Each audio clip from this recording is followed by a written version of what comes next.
온 땅에 주인 되신 주님이 내 이름 아시며 상한 맘 돌보네. 어둠을 밝히시는 새벽별, 방황하는 내 맘 주의 길 비추시네. 나로 인함이 아닌 주가 행하신 일로, 나의 행함이 아닌 오직 주로 인하여 나는 오늘 피었다 지는 이름 없는 꽃과 같네. 바다에 있는 파도 안개와 같지만 주는 나를 붙드시고 부르짖음 들으시며 날 귀하다 하시네. 주님은 나의 죄를 보시고 사랑의 눈으로 날 일으키시네. 바다를 잠잠하게 하시듯 내 영혼의 폭풍 고요케 하시네. 나로 인함이 아닌 주가 행하신 일로, 나의 행함이 아닌 오직 주로 인하여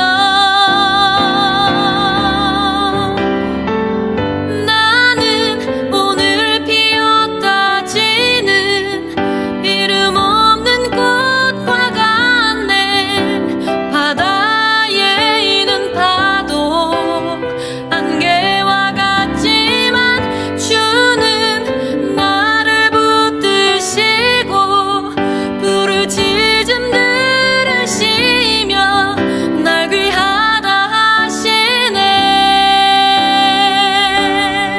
나 오직 주의 것, 나 오직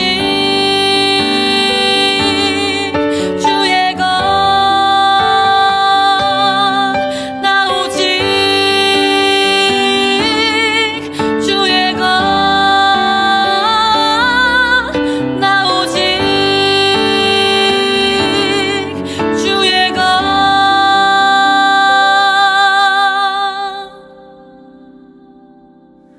나는 오늘 피었다 지는 이름 없는 꽃과 같네. 바다에 있는 파도 안개와 같지만 주는 나를 붙드시고 부르짖음 들으시며 날 귀하다 하시네.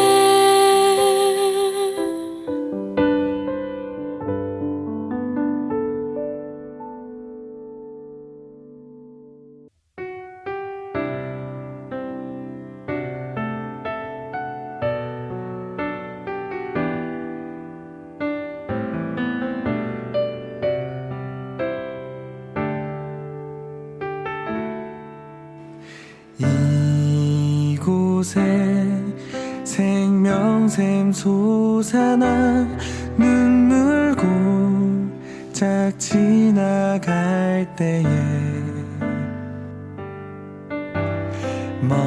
머잖아 열매 맺히고 웃음소리 넘쳐나리라.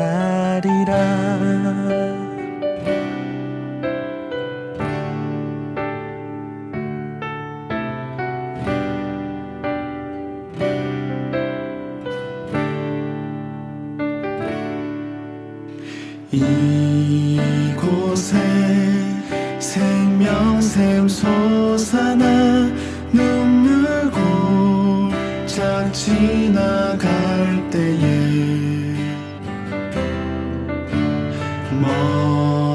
넘쳐나 열매 맺히고 웃음소리 넘쳐나리라.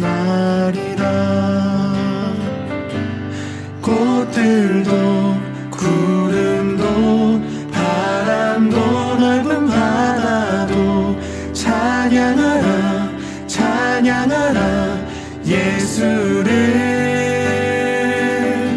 하늘을 울리며 노래해 나의 영혼아. 은혜의 주 은혜의 주 은혜의 주.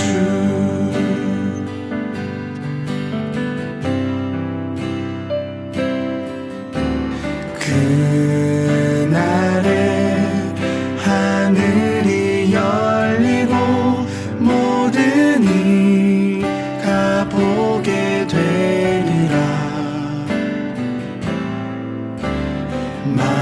마침내 꽃들이 피고 영광의 주가 오시리라.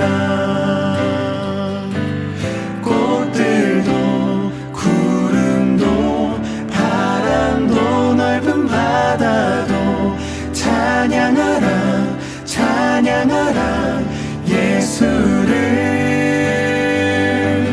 하늘을 울리며 노래해 나의 영혼아. 은혜의 주 은혜의 주 은혜의 주.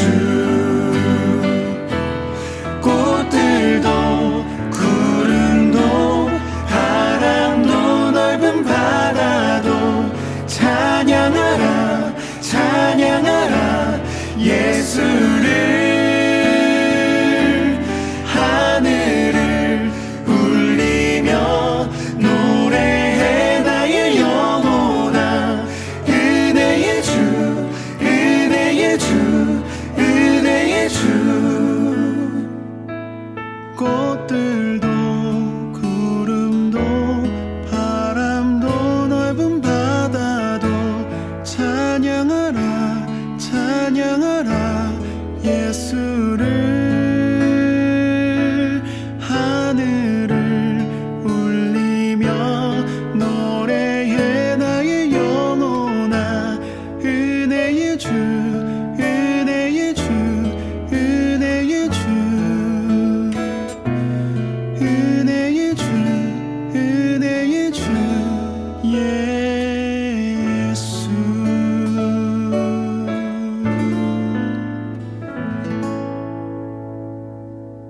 2021년 12월 14일 6.19 온전함 기도회로 모이신 성도님들을 축복합니다. 오늘 하나님의 말씀은 욥기 34장 1절에서 20절까지입니다. 제가 봉독하겠습니다. 엘리후가 말하여 이르되 지혜 있는 자들아 내 말을 들으며 지식 있는 자들아 내게 귀를 기울이라. 입이 음식물의 맛을 분별함 같이 귀가 말을 분별하나니 우리가 정의를 가려내고 무엇이 선한가 우리끼리 알아보자.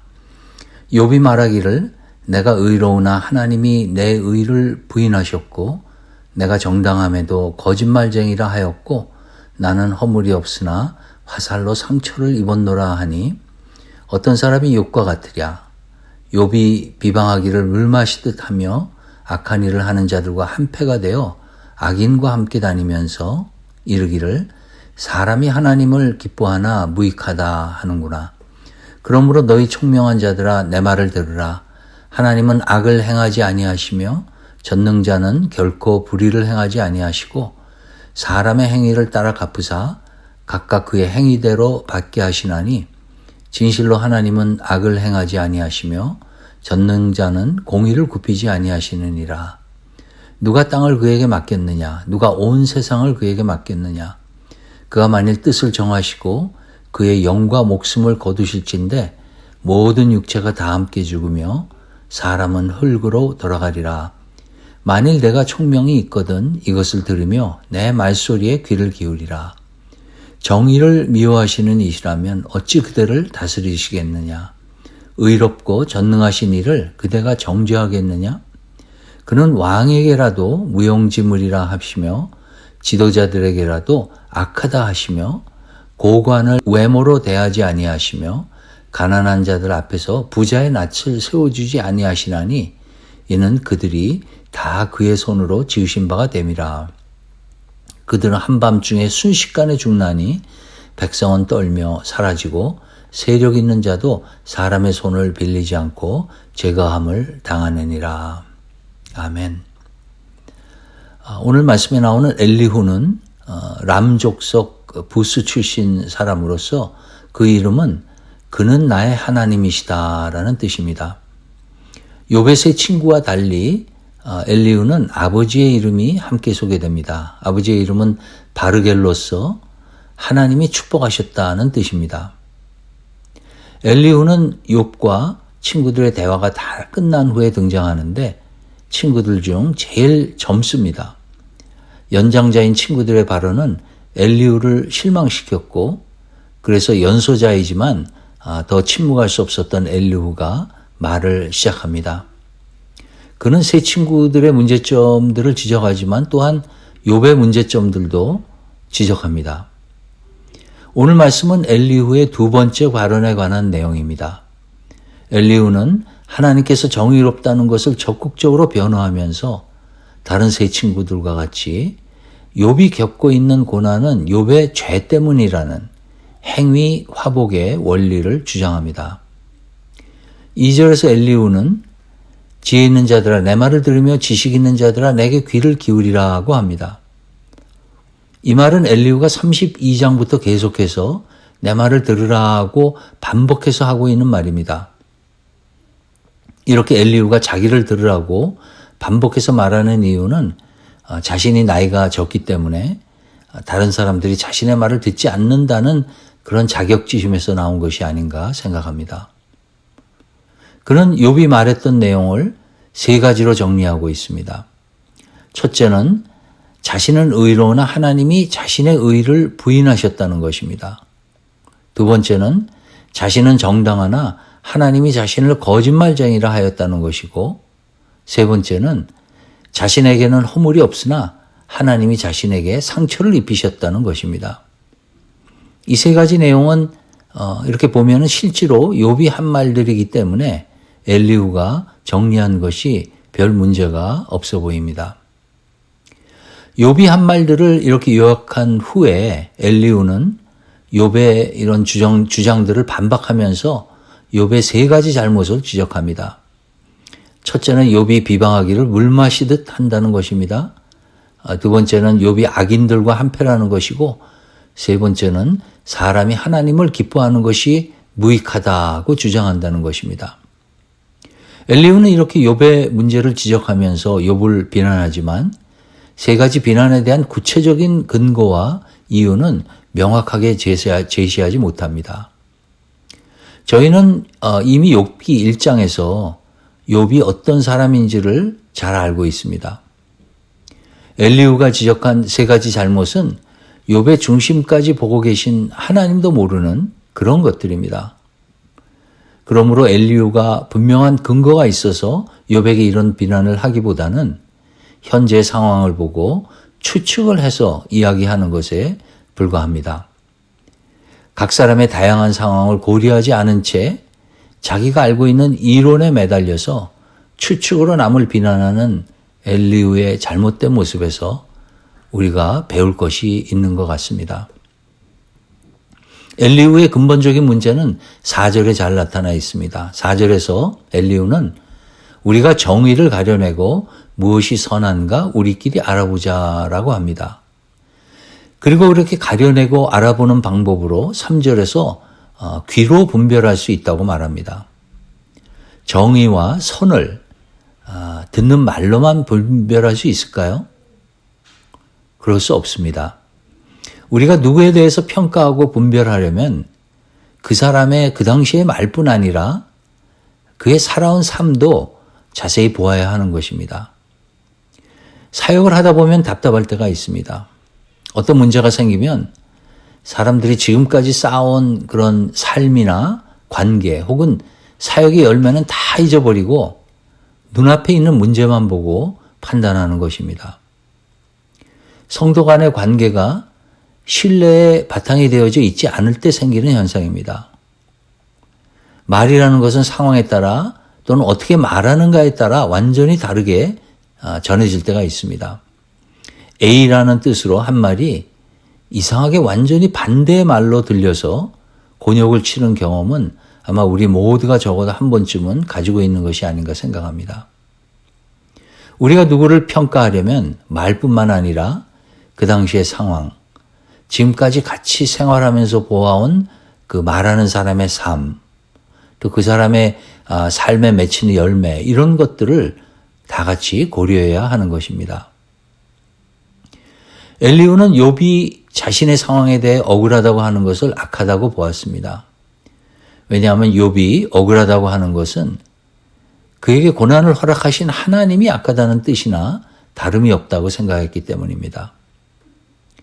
그래서 그는 10절부터 20절을 통하여서 하나님은 절대 선하신 분이다, 하나님은 정의로운 분이시다 라고 강조하고 있습니다. 엘리후의 이런 하나님에 대한 말들은 모두 옳고 하나님의 의를 실제로 드러내고 있습니다. 그런데도 우리는 그의 가르침 속에서 불편함을 느낍니다. 왜냐하면 그는 하나님의 의에 도전하는 그 어떤 인간의 감정도 받아들이지 않기 때문입니다. 하나님을 전심으로 사랑했던 다윗도 환난을 겪는 중에 하나님이 멀리 계시고 숨어 계시는 것 같다며 하나님을 향해 원망의 마음을 거침없이 쏟아낸 그런 시편들이 있습니다. 하나님은 사람의 감정을 누구보다 잘 이해하시며 위로해 주시는 분입니다. 그러므로 하나님을 경외하는 동시에 언제든지 자기 마음을 솔직하게 아뢰는 그런 기도 가운데서 하나님을 만나야 합니다. 이 시대 최고의 영성 신학자로 평가되는 리처드 포스터는 그의 기도라는 책에서 그가 기도에 대해 실수한 것을 소개합니다. 그는 하나님께 기도할 때 기도의 동기가 바르게 되어 있어야 한다고 생각하곤 했다고 합니다. 그런데 그가 기도한 내용을 돌아보았을 때 그 내용이 너무나 어리석고 자기 중심적인 기도인 것을 깨닫고 자신의 기도의 동기가 순수해질 때까지 더 이상 그런 기도를 드리지 않겠다고 결심합니다. 그런데 그의 순수한 또 성숙한 기도에 대한 그런 추구가 실제로는 그의 기도 능력을 완전히 마비시키는 결과를 초래했습니다. 그런 경험을 통해서 그가 깨달은 것은 하나님께서는 우리의 모든 이중성에도 불구하고 우리를 용납하실 만큼 위대하신 분이라는 것입니다. 우리가 꼭 현명하거나 순수하거나 믿음이 충만해서 성숙해서 기도하는 것이 아니라 우리는 은혜로 기도한다는 것입니다. 은혜로 구원받을 뿐 아니라 은혜로 살아가고 또한 은혜로 기도한다는 것입니다.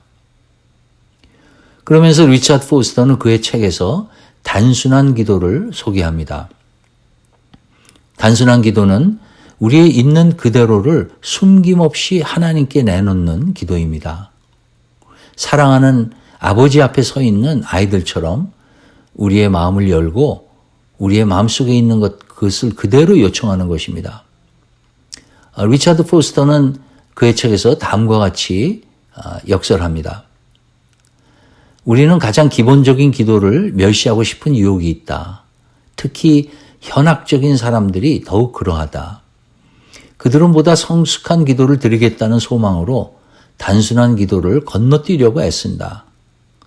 그들은 수없이 많은 이기적인 요구의 기도를 경멸한다. 그러나 이런 사람들이 알지 못하는 것은 우리의 영적 생활에 있어서 단순한 기도는 그것이 필요할 뿐만 아니라 없어서는 안 될 필수적인 것이라는 사실이다. 우리가 자기 중심적인 기도를 뛰어넘는 길은 그것을 피해서 돌아가는 것이 아니라 오직 그것을 통과하는 것뿐이다. 리처드 포스터는 계속해서 이렇게 역설합니다.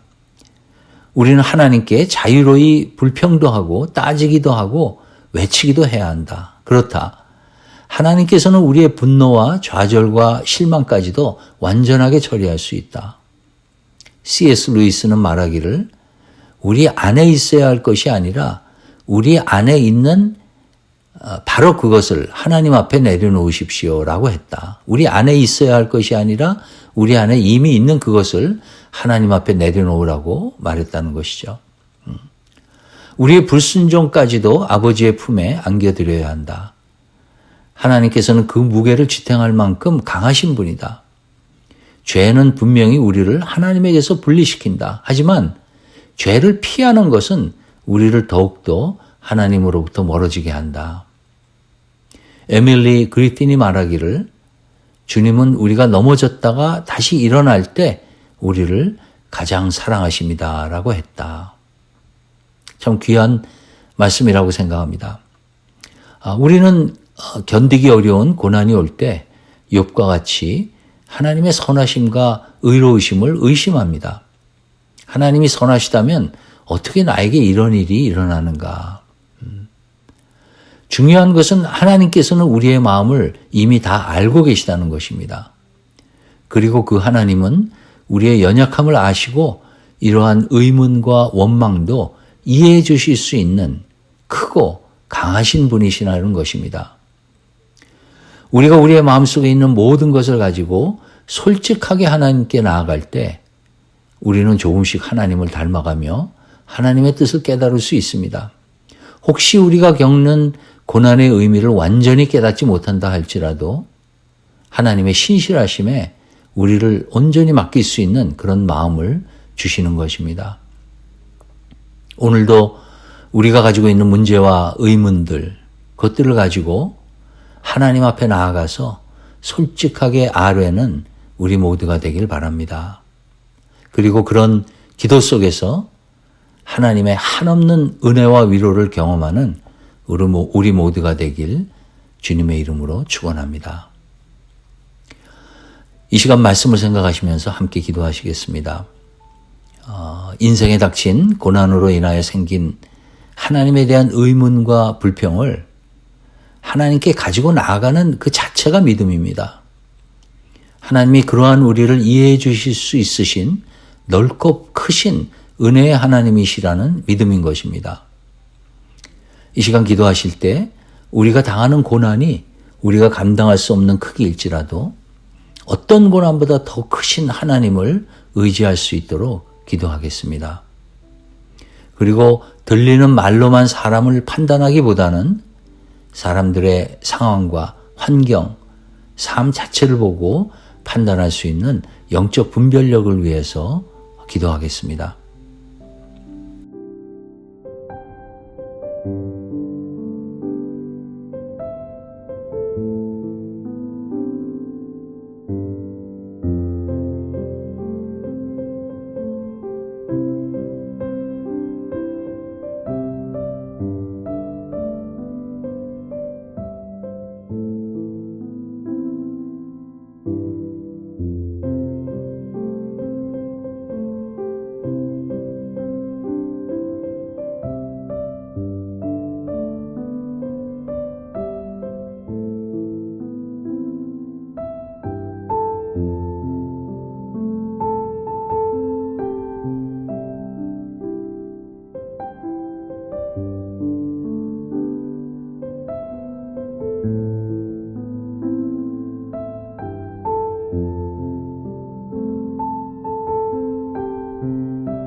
코로나 팬데믹 진정을 위해서 기도하겠습니다. 전 세계가 새로운 바이러스 오미크론으로 인하여 어려움을 겪고 있습니다. 최전선에서 싸우는 의료진과 또 새로운 백신을 개발하는 연구진에게 하나님의 도움이 임하시도록 기도합시다. 또한 팬데믹으로 인하여 어려움을 겪는 캄보디아, 필리핀, 우크라이나 선교지를 위해서 기도하겠습니다.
마지막으로 이번 주일에는 이중언어 연합 예배가 있습니다. 오래간만에 한어부와 영어부가 같이 예배 드리는데 주님 안에서 하나됨을 경험하는 축복된 시간이 되도록 기도하겠습니다. 예배 후에 있는 Joy and Home 성탄 축제를 통해서 온 교회가 예수님의 탄생을 기뻐하는 귀한 시간이 되도록 기도하겠습니다. 또 토요일에는 독일에서 시리아 난민을 상대로 선교사에 가시는 이중덕 선교사님이 말씀을 전하십니다. 그 시간이 교회에 말씀하시는 하나님의 음성을 듣는 시간이 되도록 기도합시다. 우리 다 같이 기도하시겠습니다.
주기도문으로 오늘 기도회를 마치겠습니다. 하늘에 계신 우리 아버지여, 이름이 거룩히 여김을 받으시오며 나라가 임하시오며 뜻이 하늘에서 이루어진 것 같이 땅에서도 이루어지이다. 오늘 우리에게 일용할 양식을 주시옵고 우리가 우리에게 죄 지은 자를 사하여 준 것 같이 우리의 죄를 사하여 주시옵고 우리를 시험에 들게 하지 마시옵고 다만 악에서 구하시옵소서. 나라와 권세와 영광이 아버지께 영원히 있사옵나이다. 아멘.